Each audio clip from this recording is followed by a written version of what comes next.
ఇష్టం లేదు. ఓన్లీ పనులు చేయండి, మాట్లాడద్దు, ఎక్కువ మాటలు చెప్పొద్దని మధ్యలో ఆగిపోతున్నట్టు. కరెక్ట్. Thank you.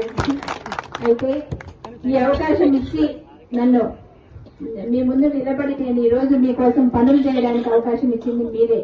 మీరందరూ ఆ రోజు నన్ను ఒక మహిళ అని కూడా చూడకుండా సొంత మనిషిలాగా నన్ను ఆదరించారు, నన్ను నమ్మారు.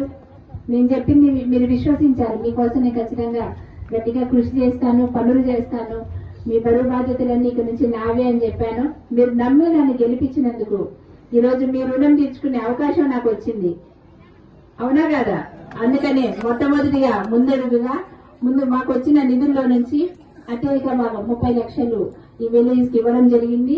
అలాగే మనం కల్లూరు మండలంలో నీటి ఇబ్బందులు చాలా తీవ్రంగా ఉన్నాయి. ఇది మనకి ఇంతకుముందు చెప్పున్నారు. ఇక వచ్చేది వేసవి కాలం కనుక మీరందరూ తీవ్రమైన నీటి ఎద్దడి ఎదుర్కొంటారు, సమస్యలు ఉంటాయని మేము గమనించి మరి ఈ వచ్చిన నిధుల్లో మీకు ఒక బోరు, పైప్ లైన్, మోటార్ కూడా శాంక్షన్ చేయడం జరిగింది 3 లక్షల రూపాయలతోటి.